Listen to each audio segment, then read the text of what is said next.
আরে আরে, কে এসেছিস তুই? আবার কে এসেছিস? দাঁড়া, তুই এসে আমার লাইভে আবার? হ্যাঁ, তোর লজ্জা করে না রে? চন্দন, তুই এসেছিস, তুই লোগো পাল্টিয়ে এসেছিস।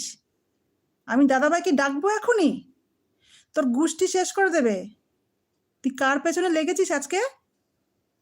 চন্দন, তুই কি ভেবেছিস তুই লোগো পাল্টিয়ে চলে এসেছিস, তোকে কেউ চিনতে পারবে না? দাদা তোর পেছনে পড়ে আছে চন্দন, তোর জীবন শেষ করে দেবে চন্দন। তুই যাকে তুই কালকে আজকে হাইট মেরেছিস না, তোকে আজকে শেষ করে দেবে। তোর পেছনে কুত্তার মতন লেগে আছে, তুই থাকিস।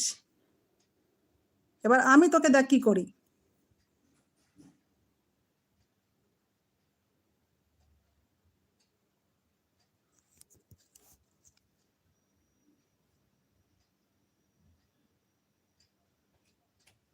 দেখেছিস, ও লোগো পাল্টিয়ে এসেছে।